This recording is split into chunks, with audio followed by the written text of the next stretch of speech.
Ground water. Let us find out what happens to rain water when it comes down. अब हम यहाँ पे सीखेंगे कि जब भी रेन वाटर नीचे आता है, यानी कि बारिश का पानी धरती पर आता है ना, तो उसके साथ में क्या होता है, रेन वाटर के साथ में क्या होता है जब वो नीचे कम्स डाउन यानी कि धरती पर आता है। तो ठीक है, टेक आ ट्रांसपेरेंट ग्लास। एक ट्रांसपेरेंट ग्लास लेना है, एक ऐसा ग्लास जिसमें हम आर पार देख सकते हैं। ठीक है, fill half of it with soil. और उस आधे ग्लास को हमें भर देना है। किससे भर देना है? सॉइल से, मिट्टी से। किससे भरना है? Slowly pour water into the soil. अब क्या करना है, उस मिट्टी के अंदर हमें धीरे धीरे पानी डालना है। क्या डालना है? धीरे धीरे पानी डालना है। ठीक है, यूजिंग आ स्पून। किसका यूज़ करके? एक चम्मच का यूज़ करके। ठीक है, स्पून का यूज़ करके हमें इस मिट्टी में थोड़ा धीरे धीरे पानी डालना है। Observe what happens. अब आपको यहाँ ध्यान देना है कि पानी डालने के बाद क्या होता है। When it rains some water is soaked up by the soil. जब भी बारिश होती है तो कुछ पानी क्या होता है? सोक्ड अप, यानी कि सोख लिया जाता है। सोख लिया जाता है किसके द्वारा? बाय द सॉइल, मिट्टी के द्वारा। मिट्टी क्या करती है? कुछ पानी को खुद सोख लेती है। जब आप पानी में, ये ग्लास में पानी डालोगे ना इस मिट्टी के अंदर, तो आप देखोगे वो जो पानी है ना, वो धीरे धीरे क्या हो गया? गायब हो गया, ऊपर दिख ही नहीं रहा है। क्यों नहीं दिख रहा है? क्योंकि वो पानी जो है ना मिट्टी के अंदर चला गया है। कहाँ चला गया है? मिट्टी के अंदर। मिट्टी ने उस पानी को क्या करा है? सोख लिया है। क्या करा है? सोख लिया है। तो ऐसे ही जब भी बारिश का पानी धरती पे पड़ता है तो धरती की मिट्टी क्या करती है? उस पानी को सोख लेती है। क्या करती है? सोख लेती है, सोख कर लेती है। This water sinks through the layer of soil. अब ये पानी क्या करता है? लेयर ऑफ सॉइल यानी कि मिट्टी की परतों के अंदर क्या करता है? नीचे नीचे बैठता जाता है। ठीक है, एंड रॉक्स, मिट्टी की परतों में, और रॉक्स यानी कि पत्थरों के नीचे नीचे जाकर बैठ जाता है। The water gets stored deep underground is called ground water. अब ऐसा पानी जो कि बहुत ज़्यादा गहराई में धरती के अंदर जाके स्टोर हो जाता है, इकट्ठा हो जाता है, उसको हम क्या बोलते हैं? Ground water. यानी कि जो पानी, बारिश का पानी बहता हुआ आया, धरती पर गिरा और मिट्टी में क्या हुआ? वो बहुत नीचे जाकर बैठ गया, उसको हम क्या बोलते हैं? Ground water. We dig wells.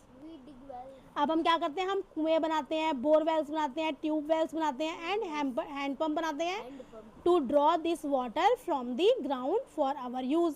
अब इस पानी को जो कि ग्राउंड के अंदर है, ज़मीन के अंदर है, उसको बाहर निकालने के लिए हम कुएं, बोरवेल, ट्यूबवेल, हैंडपम्प का यूज़ करते हैं ताकि वो अंडरग्राउंड वाटर ऊपर आ सके और हम उसका इस्तेमाल कर सकें। ठीक है, अब ये देखो यहाँ पे वो कह रहे हैं, एक एक्टिविटी दी है, activity 5, tick the image that will help in ground water recharge.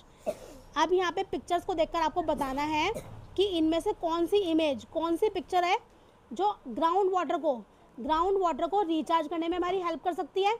Recharge का मतलब दोबारा से भर देना। जो ज़मीन के अंदर पानी है ना, उसको भरने का काम कौन सी पिक्चर करेगी? यहाँ क्या है? Concrete road.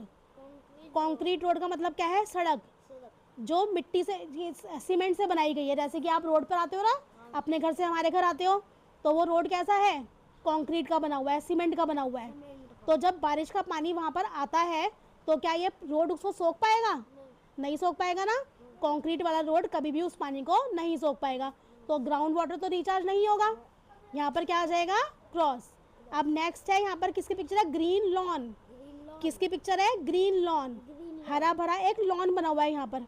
जहाँ पे लॉन बना हुआ है, घास है, पेड़ है, जब बारिश का पानी यहाँ गिरेगा तो क्या वो अंडरग्राउंड जाकर इकट्ठा होगा? रिचार्ज होगा ना, क्योंकि ये जगह कच्ची है, मिट्टी वाली है। धीरे धीरे पानी यहाँ पर अंदर जाके सूखता, मतलब इकट्ठा होता जाएगा, स्टोर होता जाएगा, और इससे क्या होगा? हमारा ग्राउंड वाटर रिचार्ज हो जाएगा। नेक्स्ट क्या है? Paved area. एक ऐसा एरिया जिसको हमने पक्का कर दिया। ठीक है, बड़े बड़े पत्थरों से, सीमेंट से क्या कर दिया? पक्का कर दिया। तो क्या इस हिस्से पे जब पानी डलेगा बारिश का तो ग्राउंड वाटर रिचार्ज होगा? नहीं होगा। क्यों नहीं होगा? क्योंकि ये पक्का बना हुआ है, सीमेंट से बना हुआ है। सीमेंट क्या करेगी? अपने अंदर पानी को नहीं सोख पाएगी। ठीक है, अब नेक्स्ट क्या है? In cities with many cemented surfaces rain water can not go into the ground easily. अब इसी वजह से जो शहर होते हैं, जैसे कि हम रहते हैं शहर में, विद मैनी सीमेंटेड सरफेसेस, तो यहाँ पर क्या होता है? सभी सरफेस कैसे होते हैं, ज़मीन कैसी बनी होती है, अधिकतर सीमेंट की बनी होती है ना, पक्की बनी होती हैं। तो जो रेन वाटर होता है can not go into the ground easily, तो जो रेन वाटर होगा वो आसानी से ग्राउंड के अंदर, धरती के नीचे नहीं जा पाएगा। Which stops ground water from getting recharge, तो इससे क्या होगा, शहरों में जब भी बारिश होती है उसका पानी वेस्ट चला जाता है, वो जाकर क्या होता है, अंडरग्राउंड जाकर रिचार्ज नहीं होता, अंडरग्राउंड वाटर को रिचार्ज नहीं करता, और क्या हो जाता है, सारा बारिश का पानी वेस्ट हो जाता है। ठीक है। डू यू नो, क्या आप जानते हैं, open uncovered areas allow water to seep into the ground, जो भी ओपन, खुले हुए, अनकवर्ड, बिना ढके हुए एरियाज होंगे वही अलाउ करेंगे, क्या अलाउ करेंगे, water to seep into the ground, कि जो ग्राउंड है, ज़मीन है, वहाँ पर पानी क्या कर सकता है, सीप कर सकता है, नीचे जाकर बैठ सकता है। Soak pits, ponds, human made lakes and planting more trees help rain water return underground, तो क्या कर सकते हैं, अगर हम सोक पिट बनाएं, यानी कि ऐसे गड्ढे जिसमें हम बारिश का पानी भर सकते हैं, पॉन्ड्स हो गए, ह्यूमन मेड लेक्स हो गए, ऐसी झीलें जो हम इंसानों ने बनाई हैं, एंड प्लांटिंग मोर ट्रीज, और ज़्यादा से ज़्यादा पेड़ लगाकर हम क्या कर सकते हैं, हम बारिश के पानी को कहाँ पहुँचा सकते हैं, वापस से ज़मीन के नीचे, धरती के नीचे पहुँचा सकते हैं। ठीक है।